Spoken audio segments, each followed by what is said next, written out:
Welcome to Handheld Gaming Reviews. Today we're going to be looking at the Anbernic RG40XXV. This thing looks and feels great, especially for the price. It has a premium feel and I'm loving the white colour scheme. It's a similar look to the Analog Pocket. I get that these are two very different devices, but if you're happy using ROMs, you'll have more flexibility with the 40XXV at a fraction of the price. I wasn't sure how I'd feel about the vertical handheld. I mean, I own an original Game Boy, but I've been more accustomed to horizontal handhelds ever since the PS Vita.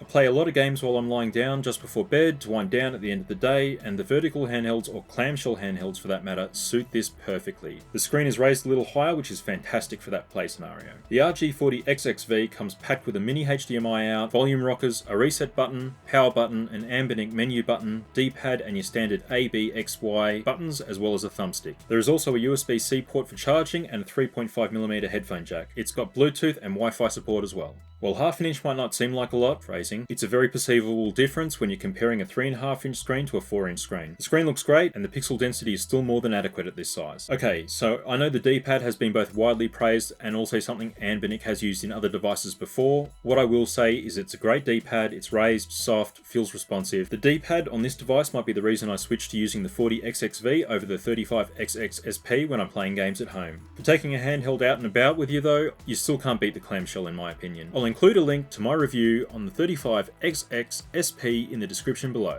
The ABXY buttons feel good as well. Now, the thumbstick. Apparently this is a bit of a controversial topic. Personally, I'd rather have one and not need it than need it and not have one. It comes in really handy with N64 and Dreamcast games, and while you can technically play a majority of the PS1 library without a thumbstick, sometimes it's nice to use one anyway. It does do that snappy thing, hitting the cardinal points when you're using the included firmware. I know in my last video I said I didn't get what all the fuss was about. Well, I played Mario 64 on this device this week.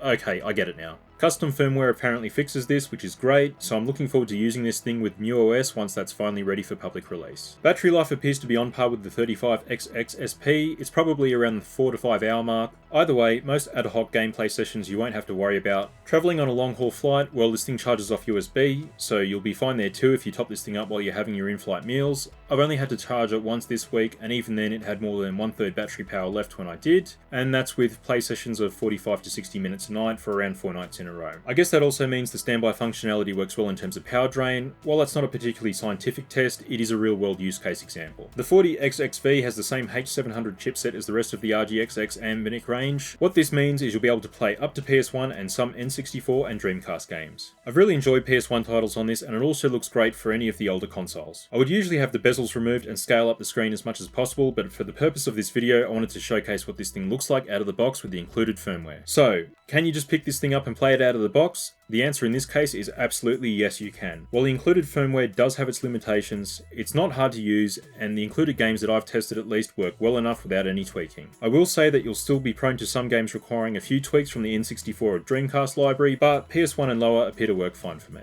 Also, if this is the first time you're seeing a video about an Anbernic Linux device, for best performance, access your games through the RA Games menu.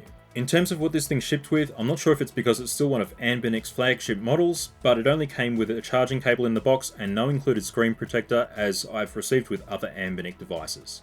The great thing about this using the same H700 chipset as other RGXX devices is it's easy for developers to tweak their existing firmware for. So give it time and you'll have a few more options for the device. As far as I'm aware, Newly runs on this and there are test builds of MuOS that are going well. I'm looking forward to trying these out in due course. So who is this thing for? If PS1 or older systems are your jam and you like the idea of vertical handhelds, I'd say this thing is right up your alley. Its price point as at recording this video of $65 is nice and affordable. The RG40XXV is a great unit and the third Anbernic product I've purchased. I still can't get over the quality for the price. This product certainly has my endorsement for what that's worth. Coming up, I've got an R36S to review as well as a Myo A30. I have an RG40XXH on the way as well as a Retroid Pocket 5 on pre-order and can't wait to see what those are like. If you've made it to the end of this video, thanks for watching. I'm trying to hit 1,000 subs, 8 more of you subscribed in the past week and I really appreciate it. If you're interested in anything I've got coming up, please hit that subscribe button and I'll catch you in the next one.